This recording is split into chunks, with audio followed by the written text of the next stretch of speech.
Hey there, it's Nick. And it's Leah. Real quick thing before we get going. Please subscribe to our show and follow it. In whatever platform you're listening to us on. Yes, whatever app you're using right now, there's probably a plus button or a little bell or it says subscribe. Well, tap that, please. Just a quick little, and it makes such a big difference for us. We would really appreciate it. We really would. So please do that, and thank you. Thank you. And now, let's start the show. Yay!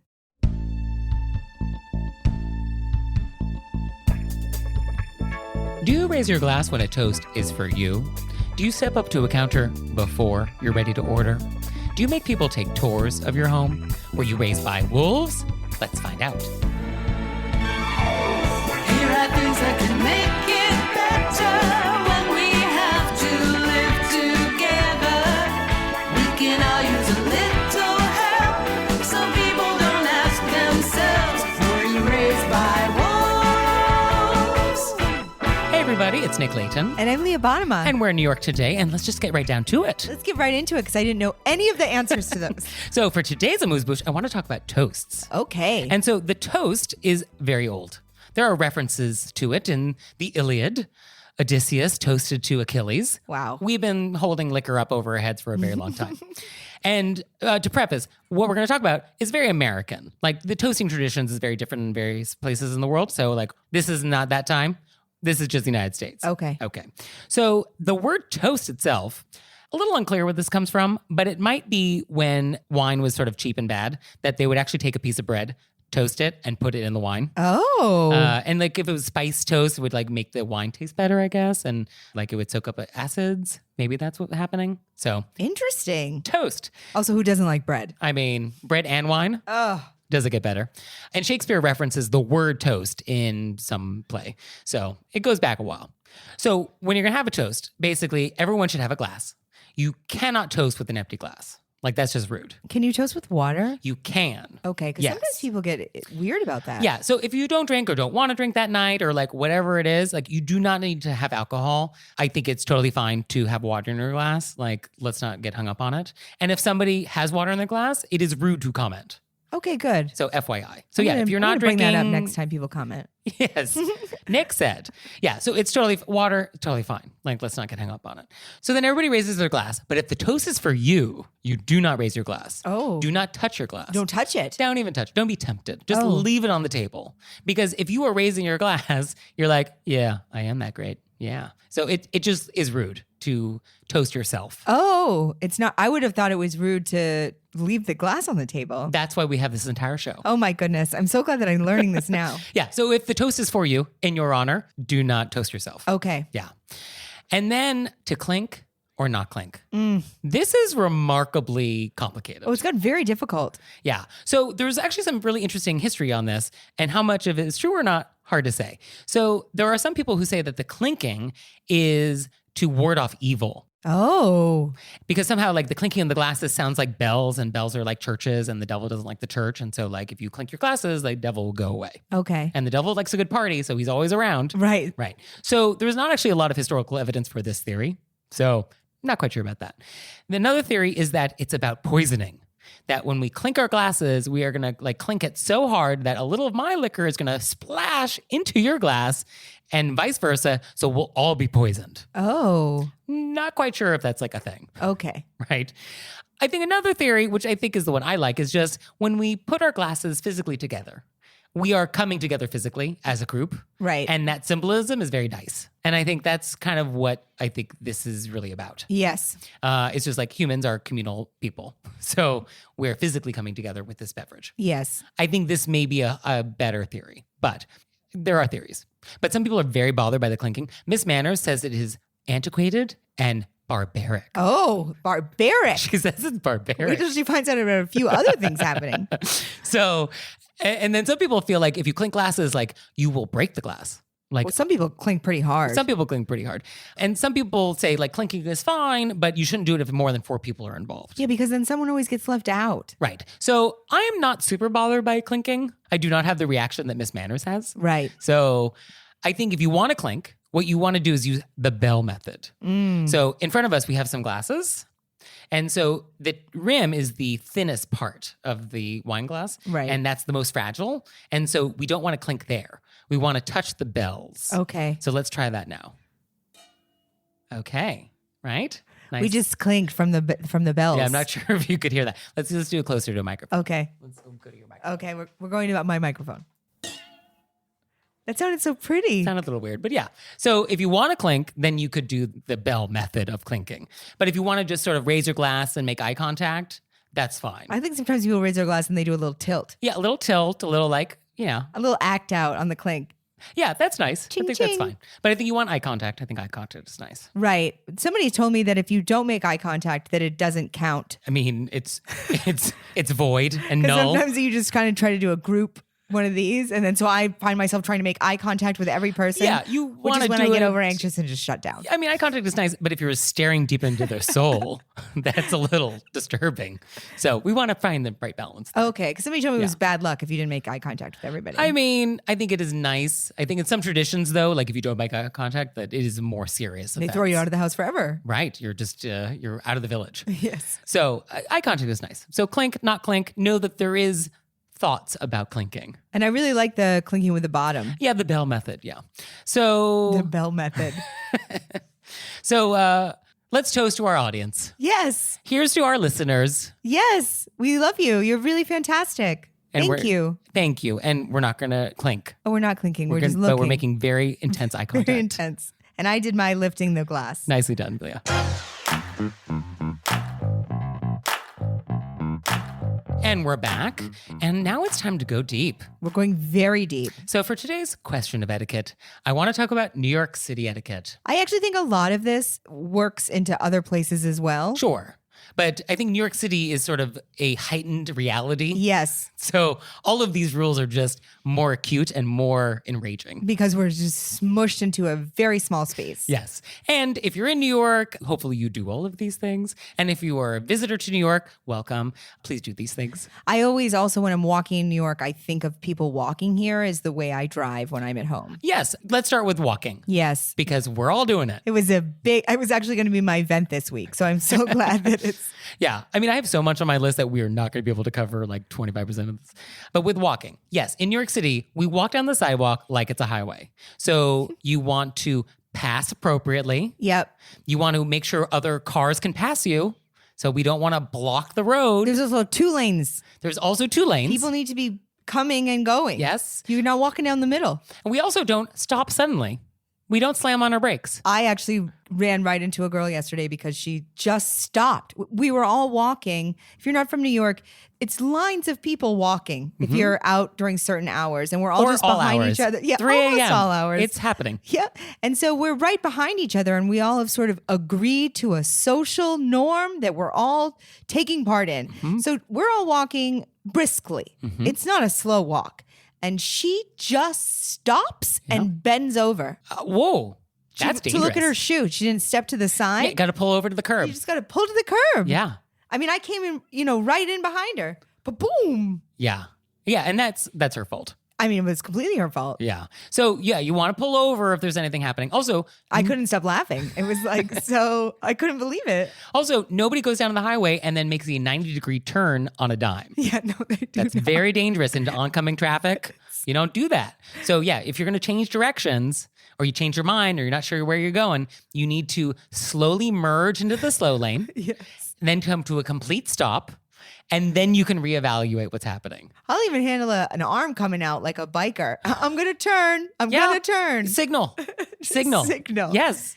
Just be aware of because I think now with cell phones, my guess is this is happening everywhere. People are walking on sidewalks on their phone. Yeah, and you're not paying attention. You're not paying attention to other people. Which in New York City is dangerous. You could fall into a lot of things. Or you can also, cars aren't not going when it's their light. Like, Yeah, that's true.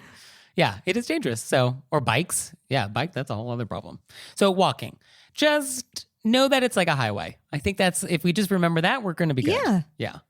Now in rainy season, umbrellas in New York City. oh, this is, I wouldn't even have thought of this, but Oh, I'm very aware of it when it's happening. so I am not that tall. So I am subject to more umbrella abuse at my height than other people.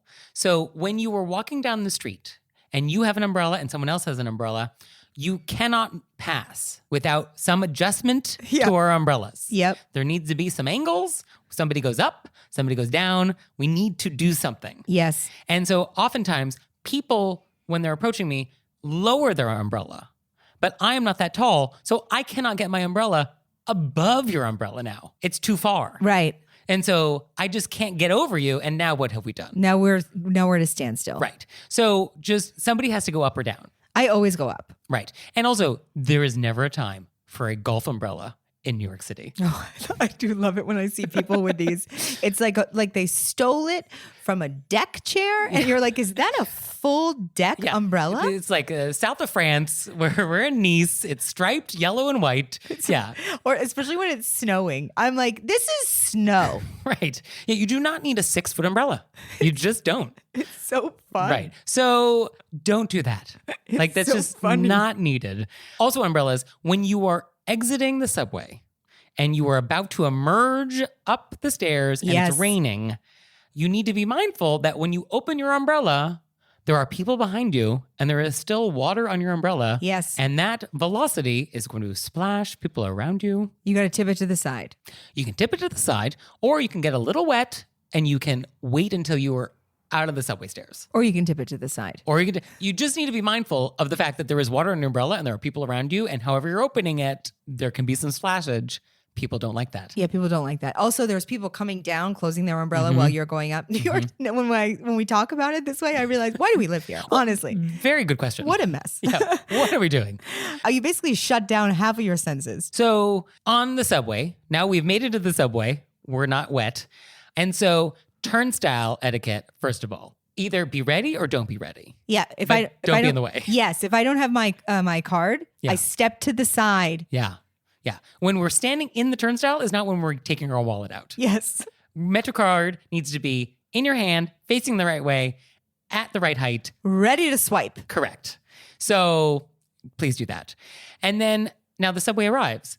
Now, do you wait when people get off before you get on? I do. I always step to the side.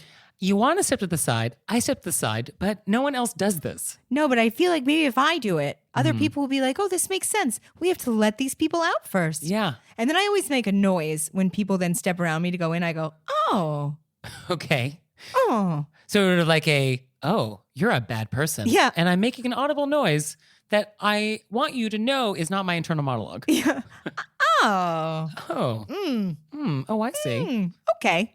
Yeah. Maybe I'll throw an okay at the end. I like a good passive aggressive okay. Okay. Oh, okay. And now we're on the car. Don't eat things that are elaborate. No, but I don't have trouble with you eating a little something, something. Sometimes I'm running from job to job. A little something is fine. Pad Thai? No. If we're elaborate If there's- spices. If there's like I have cutlery, a friend who I believe listens to our podcast, and she's written to me about people who have like very smelly foods on the subway and how it, yeah. I think and it works, she said, people who bring in very smelly lunches. well, that's a different etiquette problem. These are two separate. Yes. Sorry, we'll have to deal with them separately. But yes, if it involves cutlery, I don't think we do this on the subway. And you can't bypass that by just eating something that involves cutlery with your hands, which was my first thought. I'll just use my hands. Right. If it's something that should be eaten with cutlery, whether or not you have cutlery or not, probably not appropriate. Yeah, but like a little sandwich, maybe an apple. Sure. I think these are more appropriate. I think it's okay to not make eye contact with performers who are, it's showtime. For our listeners at home, not in New York City, when you're on the subway, Yeah. people get on the subway and they say, showtime. Mm-hmm. And then it's dancing or singing. Sometimes there's people that play string instruments. Yeah. There's also a lady and a man separately that do accordions. Oh, sure. Yeah. So there's multiple forms of showtime. Huh? Yes. The breakdancing feels the most dangerous. Because the breakdancing, they're going up and down the cars. Yeah. So you're And like swinging from the poles. swinging from the poles. Near Some people's very faces. talented dancers. Yeah. I mean, going at 50 miles an hour, or however fast subway cars go. Yeah. And in fact, I think in general on the subway, you shouldn't make eye contact with anybody. Like it's a little rude to like make eye contact with people. Do we disagree about this? No, we don't disagree. Okay. You know, I struggle. This is my main Well- coming in with the showtime. I want to support artists, but I have had a problem before where it's like sometimes I'll just be trying to get work done, and people, when you don't pay attention, sometimes people get angry, and you're like, I don't think I should be forced to pay attention when we're on a public. People on the subway get angry at you that you're I ignoring had a their person showtime. yell at me once because I was not. You weren't I was being a good ignoring, audience and then member. and then I was supposed to smile. You could at least give me a smile if you're not going to. And I was like, I can't. I just can't. Yeah. I think you were totally in the right on this one. No, I know I was in the right, but I don't like confrontation of any sort. Sure. But I also want people to feel supported. You know what I mean? It's like this A lot of struggle. emotions happening with you on the So subway. no, I just go full. I have earphones in. I wear sunglasses so that way I don't have to worry about who I'm supposed to be looking at and who I'm not. Yeah. You create a little bubble. Yep. Now, when people are soliciting for Greenpeace with the clipboard on the sidewalk. Oh, I pull out my phone and I pretend I'm on a conversation with my mother. So in New York, I guess this happens in other cities, that you're just walking down the sidewalk, and usually there's like tag teaming where Yes. there's two of them facing in different directions. And so they'll be like, hey, do you have a second for Greenpeace? Love Greenpeace. No problem. Happy to save the world. Save the planet. All on board. But the idea that like you're going to accost me on the sidewalk with a clipboard. Well, people are also, they start off with things like, don't you like children? You know what I mean? And so you're a monster if you say no. You know what I mean? Right. And then I'm the kind of person that'll stop and then I'm stuck there for 45 minutes. It's over. Yeah. Yeah. So I just have to I can't ignore people. Like it makes me feel too rude. So I just have to look occupied. It's the only way. So I just pull out my phone and I start talking to my mom. Okay. I'll be mid conversation. I'll be like, no, Thursday's not good. You know what I mean? Obviously nobody's on the phone, but I just, Yeah. I consider it it's an acting exercise. Acting. Yeah. So in New York City, it's totally fine to do this. Yeah. Speaking of phones, if you are ordering in a deli or a counter, though, can't be on your phone. No. Yeah. If you're ordering a coffee on your phone, like, what are we doing? No. Hang No. up the phone. Yeah. Yeah. That is rude. Yep. And then if you are in a deli or stepping up to the counter in New York City, high crime is if you step up and you're not ready. Yeah. If there's been a line and you get to the front You and had then a you lot don't of know what time you to want- prepare. Yeah. So just be ready. And if you're not ready, pull off to the curb, get off the highway, let other cars pass. Yep. Finally, let's talk about taxis. Okay. So there's two things that happen in taxis that I think we need to remember. One is this thing called upstreaming. So when you are hailing a cab, if you want to upstream someone, you go a block down and you try and hail the same cab. And obviously, because you are down the street and that's where the cabs are coming from, you'll get the cab first. It's super rude. Super rude. It's legal, but it's a cheap shot. It's a cheap shot and probably something in life will happen to you bad later because you did that to somebody. Yeah. So just be mindful of like, if you're hailing a cab, there may be somebody who's also hailing a cab on that same corner. And like, it's real shady if you upstream. I always look down. I don't take cabs because talk about a bevy of issues. Okay. So I take this that way. But when I do take cabs under duress, I look down and I see, was there already a person on this block trying to get a cab? Right. That is polite. Just take a look-see. Yep, that's all you got to do. Yeah. So just know if you do this, the words that are going to be yelled at your cab as you're driving away, very strong language. Very strong language. Very strong language.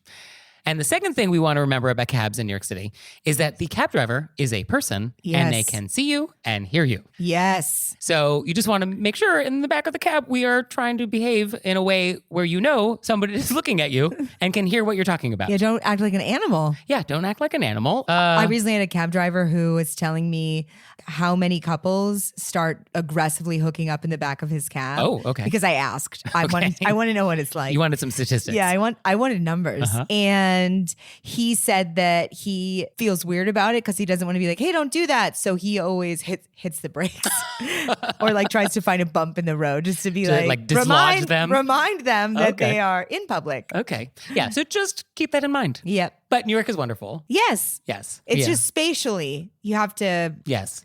Well, and at the end of the day, etiquette is about getting along with other people. right. Like that's just what it is. And the reason why we have etiquette at all, why we have society, is that like we have to get along. Yes. We have to make this work. Yes. Because like we need other people to like survive. Yes. Like- Emotionally and for like Or logical food. reasons. I don't know. Yeah, it's seamless. Yeah. So you just have to get along. And so having nice etiquette is the lubricant that makes society work, Wow. right? Put that on a pillow. Put that on a pillow. And now it's time for Intermezzo.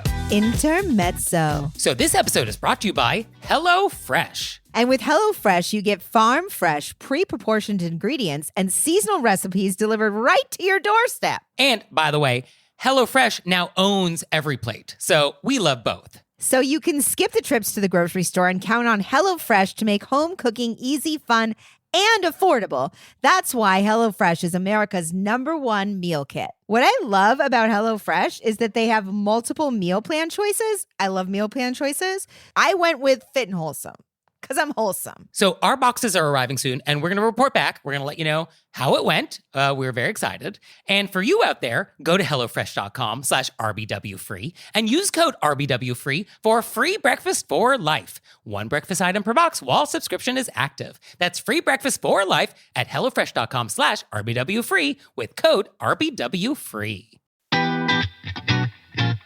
And now it's time for Intermezzo. Intermezzo. Did you know we have merchandise? No. Leah, you didn't? Well, it's true.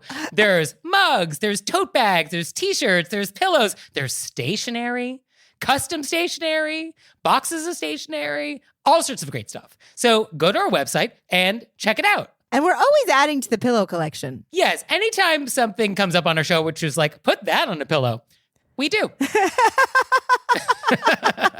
So check it out. And we're back, and now it's time to take some questions from the wilderness. Oh! So our first question, yeah, she's really even practicing that at home. Our first question is, if you're hosting a gathering at your home, should you take new guests on a tour of your home if not prompted by them? My in-laws think so, and I cringe because I feel it's a way of showing off. What do you think? I wanted you to answer this one because I know obviously what I think, but I was very interested in seeing what you thought. I don't think we have this problem in New York. Yeah, we were like, oh, I opened the door. Here it is. There's the door. Yeah, I mean, it feels like, I think the only time when this feels like this would be okay is if it's a housewarming and I just like bought the house or I just moved in. But even then, it feels like a little show-offy. I do think, though, some people want to see the house. Yeah, but it's not about you. As the guest? Yeah. Yeah. Oh, people want to know intimate details about people. Like, that's nothing new. Right. I don't think you have the right to see my house. Also, I don't feel obligated to show you everything. So the in-laws think that she should take people. Definitely, there is no obligation. The in-laws are incorrect. Okay. I'm sorry, in-laws, if you listen to the show. Happy to get your sternly worded letter about this. What if people say, hey, I'd love to see your house? So that's a rude thing to ask. I think you should not ask that. Okay. If someone asks, I think you either agree or you demur. Like, oh, my bedroom's a disaster because I'm, using the Marie Kondo method right now. Right. You're just like, oh, it's just not a good time.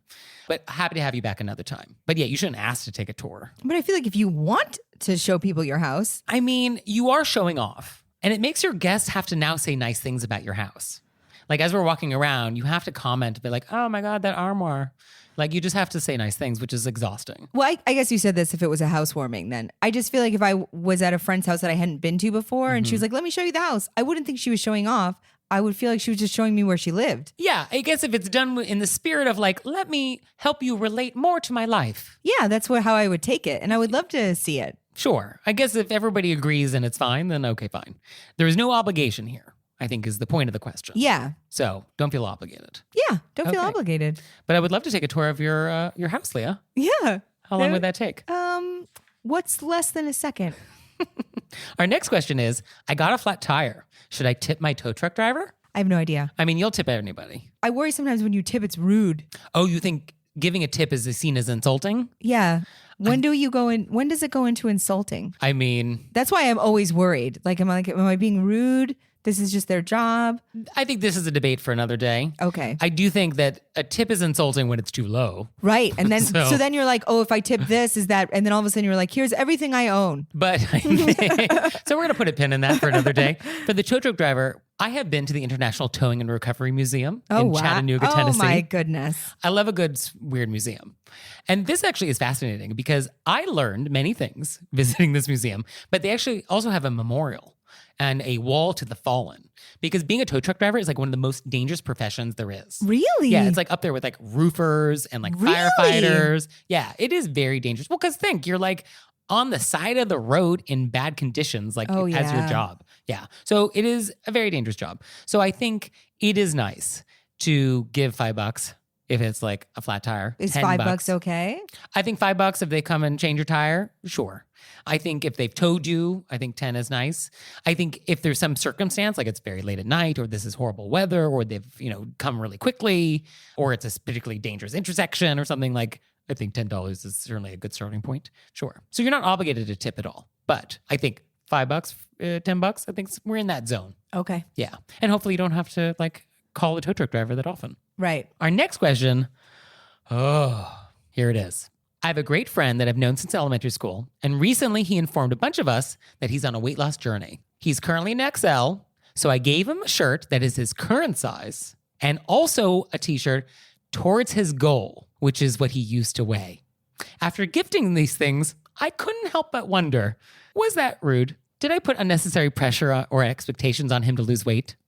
I genuinely do believe that he's going to hit his goal. And when I gave him the shirts, he appreciated them and thanked me for them. But should I apologize to him in some way? Okay, Leah, what do you think? I feel like you know your friend. Mm-hmm. And if he seemed genuinely thankful when you gave them to him, then I would leave it there. Okay. I think because you've written us this question, you are slightly doubtful that you've done a good thing here. There is some doubt in your mind.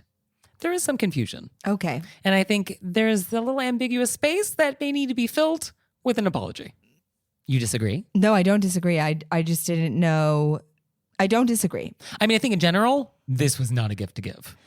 You can't unring this bell, though. Sometimes I do think bringing things back up, if the person seemed fine with it, then maybe we just move along. I mean, here's the Leah Bonham answer.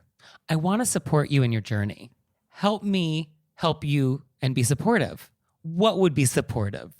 And ask your friend. But I mean, she already gave it. Yeah, no, the So gift we've has already been passed given. that. Yes. We've passed that. Yes, the opportunity for Leah Bonham advice is not applicable anymore. I love that that's my advice. For sure. I am so thoughtful. Yeah, you can't And unring this also bell. clearly not trying to do anything. No, I think you can't unring the bell. I think anytime there's something to do with weight loss, this is always tricky territory. Yep. And so I think the nice thing to do would be to just reach out to the friend and say like, hey, upon reflection, I realize that giving you this gift might have actually been like interpreted the wrong way. And if you interpreted it the wrong way, like I would just want to apologize. That's not what I intended. I just want to be supportive. And so tell me how I can be supportive. Right. And then you could do that and leave it there. Yeah. But if you wanted to say nothing and just let this go, if you're really good friends with this person and they just seem to be at peace with it, then I think it's fine. Yeah. I mean, you were there when they said thank you. So I think you. Well, as a good gift recipient, they would have said thank you regardless. Yeah. But you know how when people say thank you with their whole face and when then they say thank you with like the half their eye is like, oh.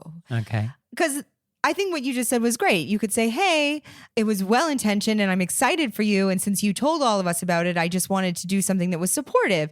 If that was somehow the wrong thing to do, let me know. We'll take that shirt out. We'll set it on fire. And I just love you at any size. Okay. Done. And then that way you don't have to, because obviously you wrote to us because you feel bad in some way. And that way you can just say it and then you guys can discuss it. Sure.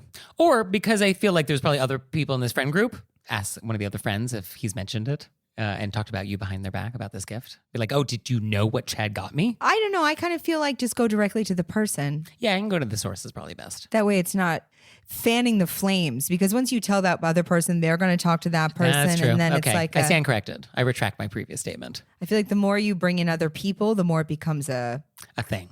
Yeah. Yeah, we want to make it not a thing. Because you just wanted to be supportive. We do. And we want to be supportive for you out there. So if you have questions for us, send them in. You can send them to us through our website, wereyouRaisedbywolves.com. Or what we really want is to hear your voice. So please leave us a voicemail, 267-CALL-RBW. Just call in. Just do it. Just do it. Or you can text us if you're shy. But we would love to hear your voice. So 267-CALL-RBW. And now it's time for Intermezzo. Intermezzo. So did you know you can help support our show on Patreon? We have a Patreon. We do. And there's tons of fun stuff there. There's videos, there's audio clips, all sorts of stuff. I was just thinking about how many videos there must be up there by now. Oh, there's a lot. Oh, there's a lot of bonus content that you have never seen if you do not join us on Patreon. So go to our website, select monthly membership, and see if that's something you'd like to do. We'd so appreciate it. We really would. So please check it out, and thank you. Thank you.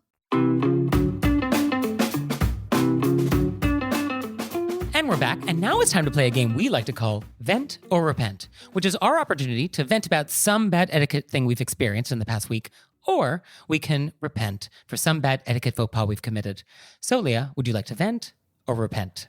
I felt like the whole New York City section with us just being like, okay, guys in New York, let's get this together. Yeah, and I mean, I didn't get to half of my list. Yeah, no. But I'm still going to vent. Please. Group exercise classes, which we've discussed before, but that had to do with phones. Mm-hmm. This has to do with what is wrong with me? But let me just say, if you are late to a class, which we all understands happen for, it's, you know, I'm trying to give people the benefit of the doubt. Okay.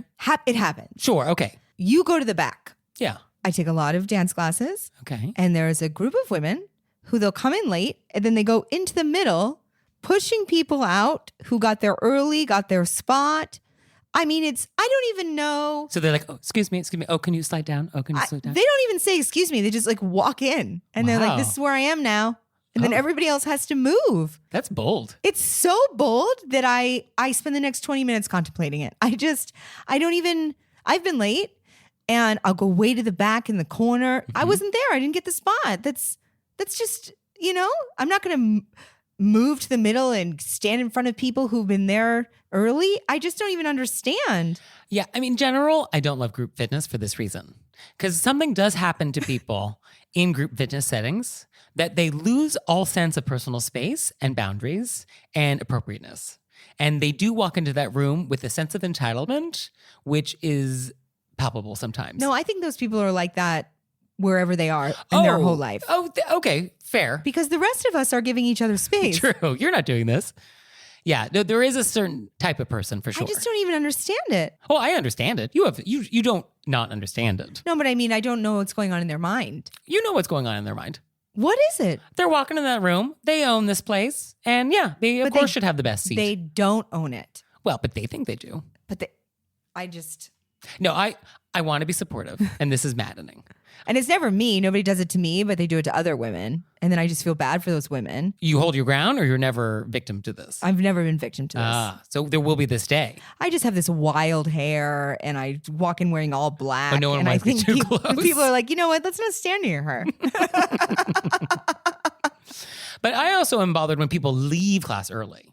Like, you know how long the class is. They typically pretty much end on time. So you should stay for the cool down or stay for whatever mantra we're doing or like just stay till the end. Because it's really disruptive to everybody else when people are trying to just like zone out at the end and somebody's like grabbing their keys and their jacket and their water bottle and like walking out of the room. Yeah, if you have to leave early, know that you are, and then little light as a feather on your toes and very quiet with your water bottle. Like a mouse. Yeah. Ding, ding, ding. So sorry.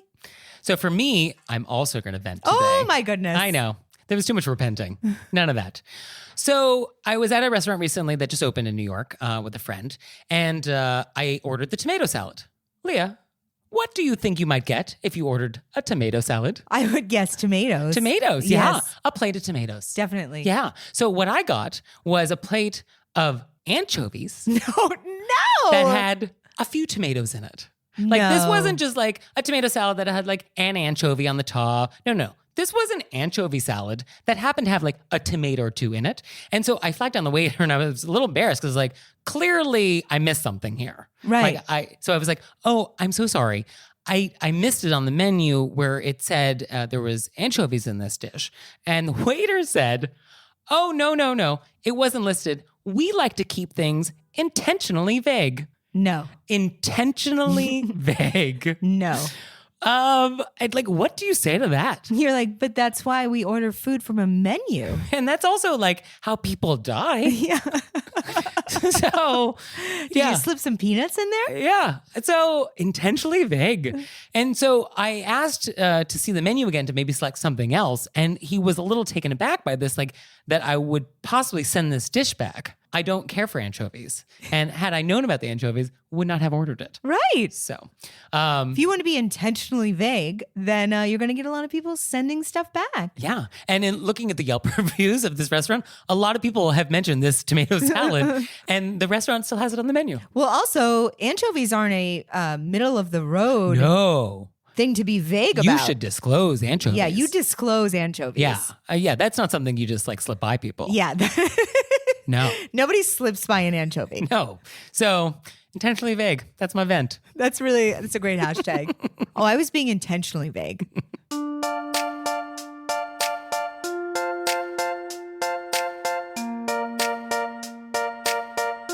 So, Leah, what have we learned? I learned some really amazing history on toasting. Yeah. So all your toasts are going to be great. Yeah, I love the history part in particular with the actual toast and references in literature. And then also I feel much better about toasting with water now. Yeah, totally fine. So I've been guilted.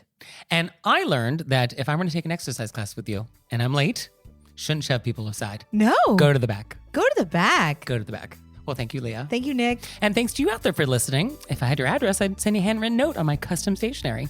Please visit our website, wereyouradbyWolves.com, and leave us a nice review wherever you listen to podcasts. Follow us on Instagram, please. It's really adorable. I spend a lot of time making little cute posts. Nick makes some really cute posts. They're really nice. You would like them, so check that out. Sign up for our newsletter, do other social media things, and we'll see you next time. Bye. Bye. Okay, it's time for Cordials of Kindness. Okay. Leah demands to have time to say nice things, and I'm only going to give her 30 seconds. So here's 30 seconds of kindness. Oh, I bought my first very nice luggage this week. Oh. And it was a big deal for me. Okay, congratulations. Thank you. And it was actually a woman working at Macy's. I don't know, I'm not plugging Macy's, but she was a woman working at Macy's Okay. and I do love Macy's. And this woman was so lovely and fun. And you know when people just really step it up when they know it's a new experience for you? And she made me feel really excited and that she, a lot of times customer service is less than in New York. And it was just really wonderful. And she really made me feel great and explained everything. And was so wonderful. And she went the extra mile and made all my experience wonderful. And I really appreciate you. Our time is up. She was so great. Okay, and I have to do this? Yes, you have to do it. Okay. I don't need 30 seconds. Just this week, a dear friend of mine treated me to dinner at the James Beard House, which is this historical place in the village where James Beard was a guy who's no longer living, but this was his house. And it was they have chefs from all over the country come and cook a big dinner. So this was a duck dinner. And I wasn't actually expecting to be treated to this meal. So that was very nice to unexpectedly be oh, dinner's on me. That's so nice. It was very nice. So thanks, Jerry. So nice. Good job, Nick. Oh, Leah, one more thing. What? Have you signed up for Patreon yet? I have. Me too. You out there, have you signed up for Patreon yet? No? Well, go to our website, wereyouradbyWolves.com, click on monthly membership, check it out, because we would really appreciate it if you'd support our show. We love your support. We would. So please do that, and we'll see you next time. Bye. Bye.